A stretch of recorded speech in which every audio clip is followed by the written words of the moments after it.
When did a school nurse become your worst enemy? The cafeteria smelled like burnt pizza and floor cleaner when I bit into the brownie. My best friend Nadia had brought them from home, her mom's famous triple chocolate recipe that everyone always begged for. I was halfway through chewing when my tongue started tingling. Not the good kind of tingle you get from sour candy, but this weird burning sensation that spread across my mouth like I'd just licked a battery. I swallowed and felt my throat get tight, like someone was slowly wrapping their hands around my neck and squeezing. Nadia was laughing about something our chemistry teacher had said earlier, but her voice sounded far away and muffled, like I was underwater. I tried to tell her something was wrong, but when I opened my mouth, no sound came out. Just this horrible wheezing noise that made the kids at the next table turn around and stare. My face felt hot and swollen. I touched my cheek and it was puffy, getting bigger by the second. Nadia stopped laughing when she saw me. Her eyes went wide and she grabbed my arm. "Caleb, your face. Oh my God, your face." I stood up so fast my chair crashed backward. Kids at nearby tables turned to look. Someone screamed. I stumbled toward the cafeteria exit, my legs feeling like they were made of wet cement. Every breath was getting harder, like trying to suck air through a coffee stirrer. The nurse's office. I need to get to the nurse's office. My EpiPen was there in the locked cabinet, right next to my emergency contact sheet, and the action plan my allergist had filled out. I'd never needed it before, but my mom made sure it was there just in case. Just in case turned out to be right now, and I was running out of time. The hallway tilted sideways as I stumbled toward the office. My vision was getting blurry around the edges. I could hear Nadia behind me yelling for help, her voice high and panicked. Other students were backing away as I passed, their faces twisted with fear or disgust at whatever mine looked like. I caught a glimpse of myself in the glass door of a classroom. My lips were twice their normal size and my eyes were swelling shut. Red hives were spreading down my neck. I looked like a monster, but I felt worse. My chest was so tight I could barely get any air. Each breath was a fight. The nurse's office door was just ahead. 20 more steps. 15. 10. I crashed through the door and immediately saw Nurse Gladwell sitting at her desk eating a sandwich. She looked up annoyed, like I'd interrupted her lunch break, which I guess I had. I tried to speak but could only make this horrible wheezing sound. I pointed at my face, at my throat, trying to show her what was happening. She set down her sandwich slowly, way too slowly, and looked me up and down with this expression I couldn't read. "What did you eat?" Her voice was cold, clinical. I tried to answer but couldn't form words anymore. My tongue felt like it was filling my entire mouth. "Walnut!" I finally managed to gasp out. "Brownie. Walnut brownie." She stood up and walked over to me, but she wasn't moving with any urgency. She was taking her time, like she was examining a bug under glass, rather than a student having an allergic reaction. "Are you sure you're not just having an anxiety attack? You kids today get so worked up over nothing." My knees buckled and I grabbed the edge of her desk to stay standing. My EpiPen was in that locked cabinet on the wall.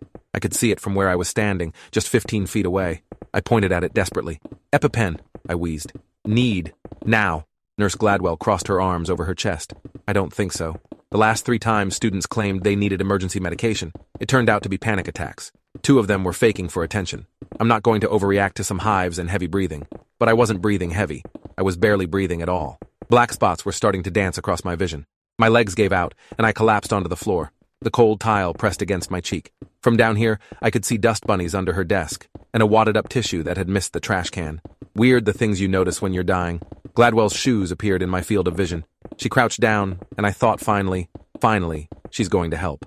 Instead, she put 2 fingers on my wrist, checking my pulse. Then she stood back up. "Your pulse is elevated but not dangerously so. This is classic anxiety. I'm going to call your parents to come pick you up. You can wait in here until they arrive." She walked back to her desk and picked up the phone. I tried to tell her this wasn't anxiety, that I was going into anaphylactic shock, that I needed epinephrine immediately, or I was going to die. But no words came out anymore. Just this awful gurgling sound as my airway continued to close. I could hear her on the phone with the front office asking them to call my emergency contact. Her voice sounded bored, not urgent at all, just annoyed that she had to deal with this during her lunch period. Then I heard Nadia's voice in the hallway outside, loud and frantic. "She's allergic to nuts. She's having an allergic reaction. Where's her EpiPen?" The door burst open, and Nadia ran in, followed by 3 other students from the cafeteria. They all started talking at once, telling Gladwell about the brownies, about my documented allergy, about how fast my face had swollen. Gladwell held up her hand. "Everyone out. This is a private medical situation." "But she needs epinephrine," Nadia screamed. "Look at her." Gladwell's face went hard. I said out, "All of you, unless you want detention for the rest of the week." The other students hesitated, but Nadia wouldn't move. She dropped to her knees next to me. "Caleb, can you hear me?" I tried to nod, but my head felt too heavy. My vision was tunneling now, everything getting darker except for Nadia's face right in front of mine. "Stay with me. Just stay with me." She turned to Gladwell. "Give him the EpiPen. Please. I'm watching him die right here. You're being dramatic." Gladwell's voice was sharp. "I've been a nurse for 12 years. I know the difference between an allergic reaction and an anxiety attack. He's panicking and that's making his symptoms worse. The best thing you can do is calm down so he can calm down. Nadia pulled out her phone. I'm calling 911. Gladwell moved faster than I'd seen her move yet, crossing the room and snatching the phone out of Nadia's hand. You will do no such thing. I'm the medical professional here and I'm telling you this isn't an emergency. Now get out of my office. Someone behind Nadia, I think it was Marcus from my English class, spoke up. His lips are turning blue. That can't be normal. Gladwell glanced at me, and I saw something flicker across her face. Uncertainty, maybe, or the first hint that she might be wrong. But then her jaw set and she pointed at the door. Everyone out now or I'm writing you all up for insubordination. That word hung in the air. Insubordination. Like we were soldiers refusing orders instead of students trying to save someone's life. Nadia stood up slowly, her hands shaking. You're killing him. If he dies, everyone's going to know you stood there and did nothing. Out! Gladwell's voice was ice. Nadia backed toward the door, but stopped just outside in the hallway where Gladwell couldn't reach her. She started filming on her phone. If you won't save him, at least everyone's going to see what you did. 3 more students crowded around her, all of them pulling out their phones. Gladwell saw them and her face turned red. Stop that. Stop recording. Delete those videos right now. But they didn't stop. More students were gathering in the hallway now, word spreading through the school that something bad was happening. I could hear a teacher's voice asking what was going on. Someone said Caleb Fisher is having an allergic reaction and the nurse won't give him his EpiPen. The teacher's voice got louder, urgent now. Where's the EpiPen? Let me see him. Gladwell moved to block the door. This is my office and my patient. Everyone needs to back up and let me do my job. But you're not doing your job, the teacher said. I recognized the voice now. Mr. Kapoor from AP History. I could see his legs through the forest of student bodies. He was trying to push through the crowd. You're letting a student suffocate. Get out of my way or I'm moving you. I don't think so. Gladwell's voice had this edge to it now, desperate and defensive at the same time. You have no medical training and no authority here. If you interfere with my treatment of a patient, I'll file a complaint with the district. While they argued, I was losing the fight to stay conscious. The black spots weren't spots anymore, they were taking over everything. My chest had stopped moving. I couldn't make my lungs work. There was no air getting through. It was like drowning in the middle of a room full of people. Quiet, peaceful almost. Just darkness pulling me down. Then I heard the click of the cabinet lock opening. Gladwell shouting, no, stop, you can't. The sound of something falling and shattering. Glass. Then footsteps running toward me. Mr. Kapoor's face appeared above mine, his hand shaking as he pulled an orange and clear tube from its case. The EpiPen. He pulled off the blue safety cap, and I felt him press it hard against my thigh. The click of the mechanism. The weird pressure of medication flooding into my muscle. Then nothing changed. I was still drowning. Still dying. It didn't work, someone cried. Oh God, it's not working. Give it 30 seconds, Mr. Kapoor said, but his voice was shaking. Come on, Caleb. Come on. I felt him tilt my head back, checking my airway. He started compressions on my chest. Someone started counting. 1, 2, 3, 4. Nadia was crying. The sound of sirens in the distance, getting louder. How long had they been coming? Who had called them? Not Gladwell. 15, 16, 17, 18. The counting continued. Mr. Kapoor's hands pressing down on my sternum. Then finally, blessedly, my chest spasmed and I sucked in air. Not much, just a little, but it was something. Another breath, smaller. My throat was still mostly closed, but the epinephrine was starting to work. Slowly, too slowly. He's breathing, Mr. Kapoor announced. Someone call for the paramedics to hurry. The sirens were right outside now. I heard boots running down the hallway, radio chatter, professional voices taking over. Paramedics in navy blue uniforms dropping to their knees next to me. BP 70/40, pulse thready, airway severely compromised. They're gonna tube him. Get me a pediatric 7.0, a mask over my face. Oxygen. Glorious oxygen. Still couldn't get much through my swollen airway, but it was something. I felt them cut my jeans, exposing my thigh for another injection. Second dose of epi going in. They lifted me onto a gurney. My body was dead weight. I couldn't help them at all. As they wheeled me toward the door, I saw Gladwell pressed against the wall, her face white as paper. Students were still filming, their phones following her every move. Mr. Kapoor was saying something to her, his voice low and furious. I couldn't hear the words over the radio chatter and the oxygen hissing through my mask. The hallway was packed with students, all of them backed against the lockers to let us through. I saw Nadia's face in the crowd, tears streaming down her cheeks. The paramedics were moving fast now, jogging toward the exit. I'm going to intubate in the ambulance, one of them said. His airway's still too narrow. We're losing him again. Everything got jumbled after that. The bright sun after the dim hallway. The ambulance doors slamming shut. A paramedic's face above mine, his hands working fast. You're going to feel some pressure. Try not to fight it. Something hard pushing into my mouth, down my throat. I gagged, tried to pull away, hands holding my head still. We're in. Bag him. The paramedic squeezed a blue bag attached to the tube now going down my throat. Air pushed into my lungs mechanically. Once, twice, 3 times. The relief was incredible even though it felt wrong having something breathe for me. The ambulance lurched forward, sirens wailing. "How far to the hospital?" the paramedic asked. 7 minutes, the driver called back. He might not have 7 minutes. Push another epi and start methylprednisolone. Starting a second IV line. More pinches. More medication flooding my system. The paramedic kept squeezing that blue bag, kept forcing air into my lungs. His face was tense, focused. "Stay with me, kid. You're doing great. Just a few more minutes." But I wasn't doing anything. He was doing all the work, keeping me alive through sheer determination and medical training. My job was just not dying, and even that felt like too much. The ambulance took a sharp turn and equipment rattled. "We're 2 minutes out," the driver called. "I need trauma surgery standing by. This kid's in bad shape." We rolled into the emergency bay. The doors flew open. Bright hospital lights. People in scrubs running alongside the gurney. 17-year-old male, severe anaphylaxis to tree nuts. 2 doses of epi, intubated in the field. BP's dropping. Get him to trauma 2. Doctors and nurses swarmed. So many hands touching me, pulling at my clothes, sticking more needles in my arms. Voices calling out numbers that meant nothing to me. Someone cut off my shirt. Cold air on my chest. EKG leads stuck to my skin. The breathing tube stayed in place, that paramedic still squeezing the bag.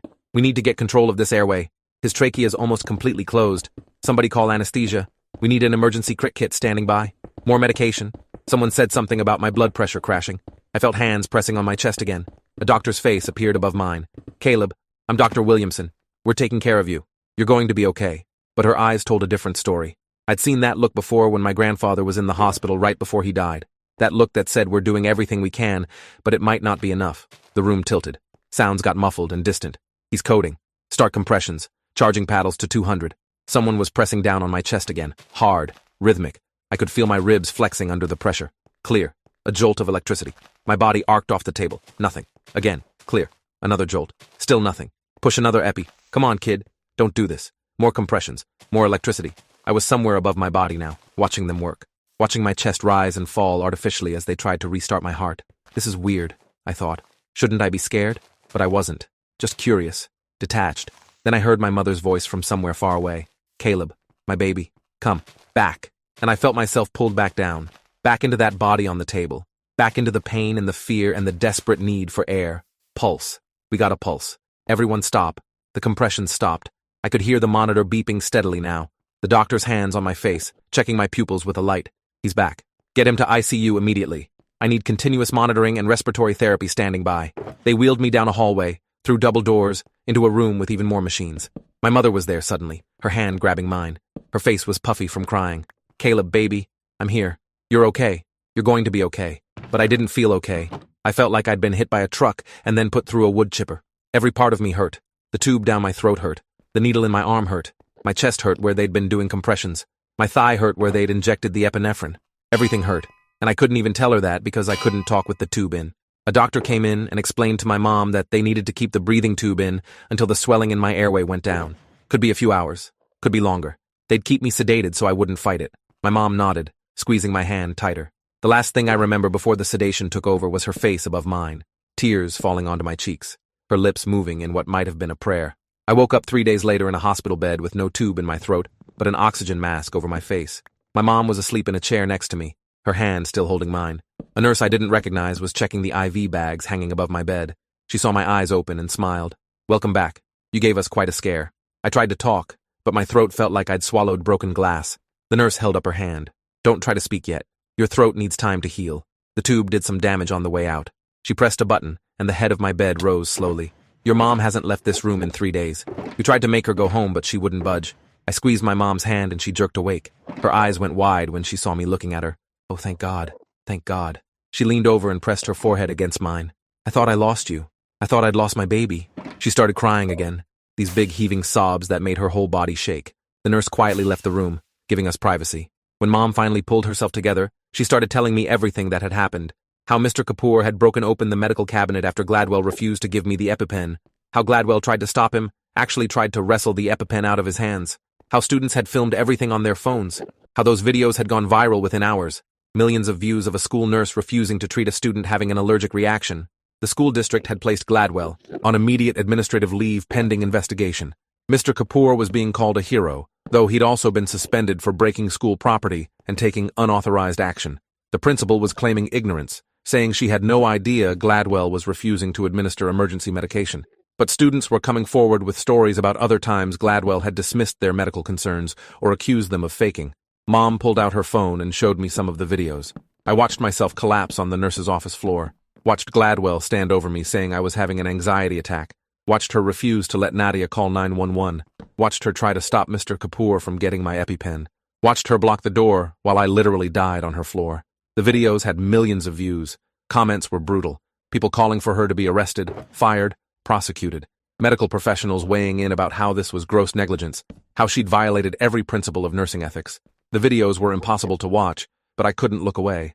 That was me on the floor. That was how close I'd come to dying, because someone decided my documented medical emergency wasn't worth treating. The door opened, and a doctor came in, the same one who'd been there when I coded, Dr. Williamson.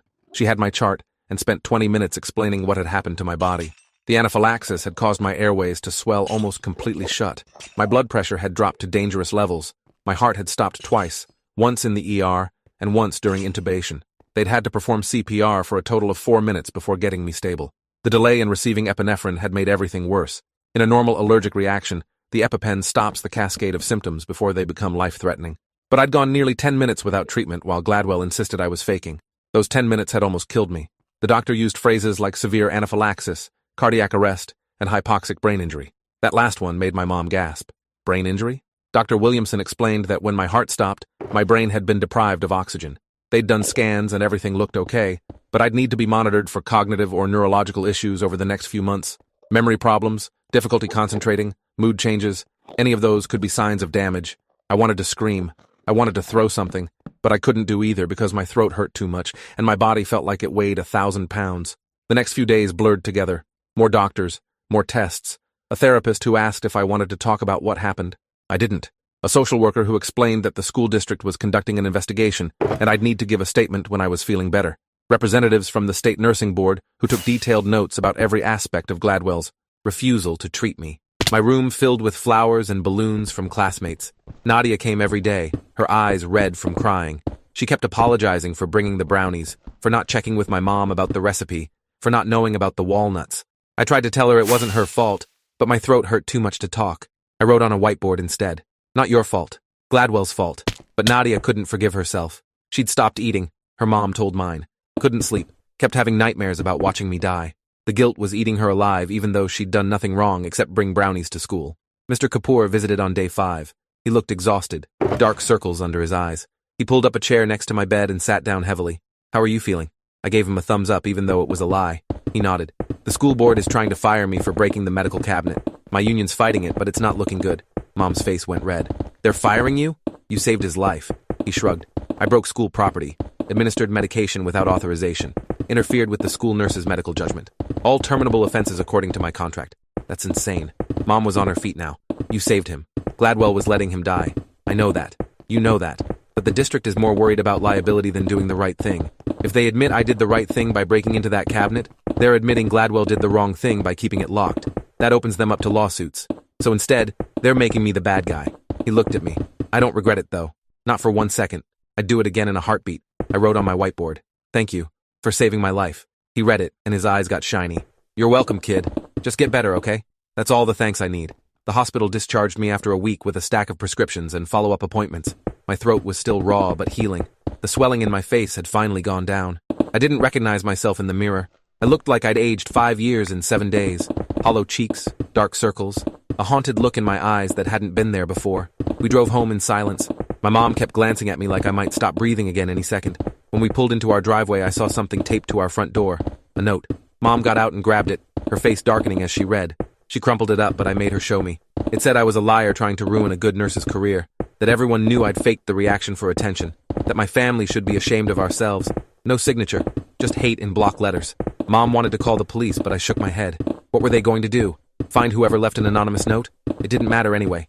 The internet had already chosen sides.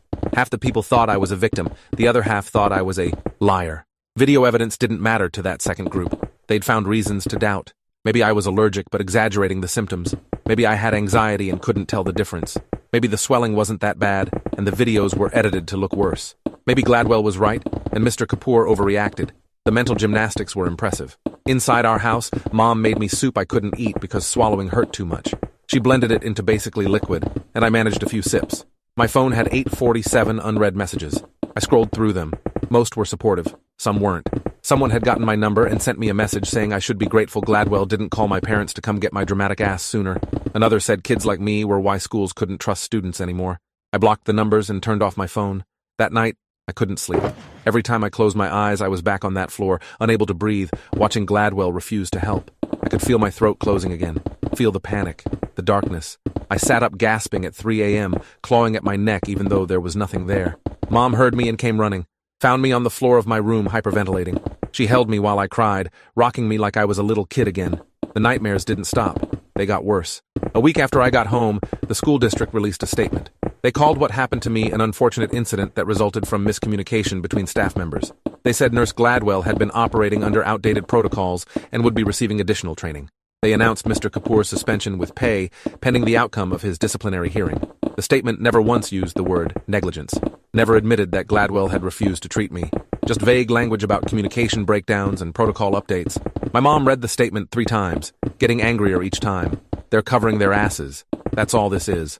Our lawyer, a woman named Patricia Keene, who specialized in medical malpractice, had already warned us this would happen. School districts always protected themselves first. We'd filed a formal complaint with the state nursing board and were preparing a civil lawsuit. The board investigation alone could take months. The lawsuit could take years. In the meantime, I had to go back to school and pretend everything was fine. My first day back was 3 weeks after the incident. Mom wanted to drive me, but I took the bus, trying to reclaim some normalcy. Every kid on that bus stared at me. Some of them looked sympathetic. Others looked curious, like I was a zoo animal. One kid loudly said to his friend that I was probably faking the whole thing for attention. I spent the ride staring out the window, my backpack clutched tight against my chest. The school had assigned me to a new homeroom away from the main building where the nurse's office was. They'd also given me a new schedule that didn't require me to walk past that hallway. Accommodations, they called it. Avoidance, I called it. My first class was English with Mrs. Paulson. She greeted me at the door with this overly bright smile. So glad to have you back, Caleb. If you need anything at all, just let me know. She'd emphasized anything like I was fragile.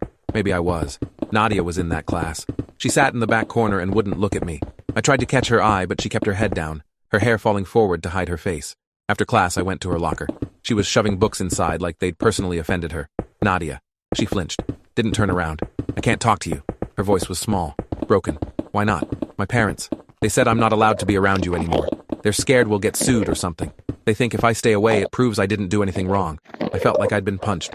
You didn't do anything wrong. Tell that to the lawyers. She slammed her locker and walked away without looking back. I stood there feeling more alone than I had on that nurse's office floor. At least then I'd had people trying to help me. Now everyone was scattered, protecting themselves, leaving me isolated in the aftermath of my own near death. Lunch was worse. I sat by myself at a table in the corner. Kids walked past, whispering. Some took pictures. I heard my name followed by laughs. The brownie incident had become school legend. Some versions painted me as the victim. Others painted me as the villain who'd gotten a good nurse fired and a good teacher suspended. Didn't matter that neither had happened yet. Gossip didn't need facts. I ate my lunch alone, my new EpiPen sitting on the table next to my tray. Visible. A reminder to everyone, including myself, that this was real. That I'd really almost died. That it could happen again any time. My throat was still healing but functional. I could swallow solid food again, though it hurt. I could talk, though my voice sounded rough and damaged. The doctor said it might always sound this way now. The intubation tube had scraped my vocal cords. Small price to pay for being alive, she'd said. Easy to say when it wasn't your voice. After school, I had to go to the nurse's office for a medication check. New policy after the incident. Any student with an EpiPen had to check in weekly with the nurse. Different nurse now. Gladwell was still on leave. The new nurse was young, maybe late 20s, and she looked terrified when I walked in. She kept apologizing even though she hadn't done anything. Must be hard being the nurse who replaced the nurse who almost killed someone. She verified my EpiPen was in the cabinet, checked the expiration date, confirmed my emergency contacts were current. The whole time her hands shook. When I left, I heard her on the phone with someone, her voice wavering. I don't know if I can do this job. The whole school hates nurses now. Everyone thinks we're all like Gladwell. That night, Mom showed me the lawyer's preliminary report. They'd gathered statements from over 30 students who'd had bad experiences with Gladwell. Kids she'd sent back to class with sprains that turned out to be fractures. A girl with appendicitis who Gladwell said had gas. A boy with a concussion who Gladwell accused of faking to get out of a test. Pattern of behavior, the lawyers called it. Evidence that my case wasn't isolated but part of how Gladwell operated. She didn't believe kids. Thought they were all faking. Had decided somewhere along the way that her job was to catch liars rather than treat patients. The school board hearing about Mr. Kapoor happened in November. The room was packed. Students, parents, teachers, reporters. Everyone wanted to see if they'd really fire the man who'd saved my life. I sat in the front row with my mom, my new lawyer, and Nadia's parents, who'd finally agreed she could come support me. Mr. Kapoor sat at a table in front with his union rep and his own lawyer. He looked calm, resigned maybe, like he'd already accepted whatever was coming. The board presented their case. He'd broken school property worth $200 to access the medical cabinet. He'd administered medication without authorization from the school nurse. He'd interfered with Gladwell's medical judgment. He'd created liability for the district. Terminable offenses, all of them. His lawyer stood up. Her name was Michelle Rao, and she did not mess around. She played the videos of me dying on Gladwell's floor, played them loud enough that everyone in the room could hear Gladwell saying I was faking, could hear her refusing to call 911, could hear me wheezing and choking, could hear students begging her to help. When the videos ended, the room was silent. Ms. Rao spoke into that silence. Mr. Kapoor broke a cabinet because a child was dying, and the person responsible for saving that child refused to act. He administered medication that was prescribed for that specific child, for that specific emergency. He interfered with judgment that was killing a student. She paused. Let that sink in. A student was dying. The school nurse refused to treat him. And you want to fire the teacher who saved his life? One board member, a woman named Claire Hoffman, spoke up. What if Mr. Kapoor had been wrong? What if it hadn't been anaphylaxis? What if he'd given epinephrine to a child who didn't need it and caused harm? Ms. Rao pulled out a thick folder. This is Caleb Fisher's medical file. Documented tree nut allergy since age 6. 2 previous reactions requiring emergency room treatment. EpiPen prescribed by board-certified allergist. Emergency action plan on file with the school. She spread papers across the table. Mr. Kapoor didn't guess. He didn't make a rash decision. He saw documented symptoms of documented allergy and administered documented treatment after the school nurse refused to do her job. She turned to face the board. Directly. If you fire Mr. Kapoor for saving a child's life, you're telling every teacher in this district that following protocol matters more than saving students. You're saying liability concerns trump basic human decency. Is that really the message you want to send? The board went into closed session for an hour. When they came back, they announced Mr. Kapoor would be suspended without pay for the remainder of the semester, but not terminated. He'd be required to complete additional training on proper channels for emergency situations. He'd be on probation for 2 years. Any further violations would result in immediate termination. It wasn't justice, but it was better than firing. Mr. Kapoor stood up and shook his lawyer's hand. He looked at me across the room and nodded once. I nodded back. We both knew he'd gotten screwed, but at least he still had a job. That was more than we'd expected. Gladwell's hearing was scheduled for January. The nursing board moved slower than the school board. In the meantime, she was still on paid leave, collecting her full salary while doing nothing. The unfairness burned in my chest. She'd nearly killed me and was getting paid vacation. Mr. Kapoor had saved me and lost half a semester's salary. Mom filed the civil lawsuit in December. The district immediately filed a motion to dismiss, claiming governmental immunity. Our lawyers filed a response arguing that immunity didn't apply to gross negligence. The legal back and forth would take months to resolve before we even got to discovery. Patricia told us to be patient. Justice was slow, real slow when school districts were involved. During winter break, I started having panic attacks. Random triggers would set them off. The smell of brownies, someone mentioning nuts, seeing a school nurse in a TV show. My throat would close up even though nothing was wrong. I'd start hyperventilating, clawing at my neck, convinced I was dying again. Mom took me to a therapist who specialized in trauma, Dr. Eleanor Marsh. She explained that what I'd experienced was traumatic, and my body hadn't processed it yet. The panic attacks were my nervous system trying to protect me from a threat that wasn't there anymore. We started EMDR therapy. Strange process where I had to think about the trauma while following her finger with my eyes. Supposed to help my brain reprocess the memories. Felt like voodoo, but after a few sessions the panic attacks got less frequent. Still happened, but I could sometimes talk myself down before they spiraled completely out of control. School started again in January, and everything felt different. Mr. Kapoor was back teaching, but quieter now, more careful. He didn't break up student arguments anymore or intervene when he saw kids in distress. He'd learned his lesson about sticking his neck out. Several teachers told me privately they agreed with what he'd done, but would never do it themselves. Too risky. Not worth losing their jobs over. The message was clear. I was on my own if something happened again. The new nurse, whose name was Grace Patterson, was jumpy and anxious every time I came in for my weekly check. She'd verify my EpiPen 3 times like she didn't trust her own eyes. She'd ask me repeatedly if I felt okay, if I was having any symptoms, if I needed anything. I appreciated her thoroughness, but it was exhausting being treated like a bomb that might explode any second. Gladwell's nursing board hearing finally happened in late January. The room was smaller than the school board hearing, but more intense. These weren't elected officials worried about public opinion. These were medical professionals judging one of their own. The board had 3 nurses and 2 doctors. They'd reviewed all the evidence before the hearing started. Videos, medical records, witness statements, everything. Gladwell sat at a table with her lawyer, a man in an expensive suit who kept objecting to everything. The board chair, a stern-looking woman named Dr. Rashmi Venkatesan, was not having it. She cut him off repeatedly. This isn't a criminal trial, counselor. This is a professional licensing review. Your client's nursing license is what's at stake here. The board played the videos. Gladwell watched herself refuse to treat me. watched herself accuse me of faking while I turned blue on her floor. Her face stayed blank. No emotion. No remorse. Just this flat expression like she was watching something that had happened to someone else.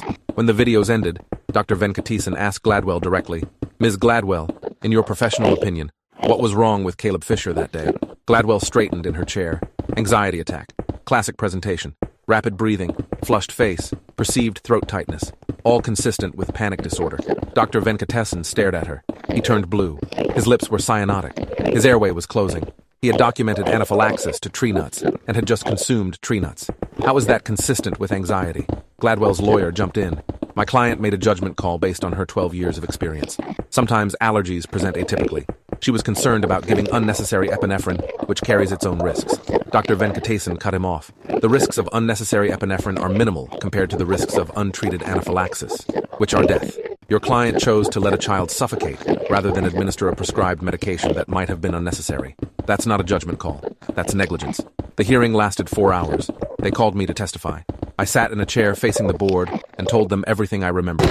The tingling in my mouth, the swelling, the wheezing, collapsing on the floor, watching Gladwell refuse to help while I died. When I finished, one of the board members, a nurse named Michael Torres, asked me a question. "Caleb, did you ever think Nurse Gladwell would let you die?" I thought about it. Tried to be fair, even though I hated her. No, I thought she'd eventually help. I thought she'd realize I was really sick and do something. I didn't think anyone would actually just stand there and watch me die. But she did. Michael Torres wrote something down. "Thank you for your honesty." The board deliberated for 3 hours. When they came back, Dr. Venkatesan read their decision.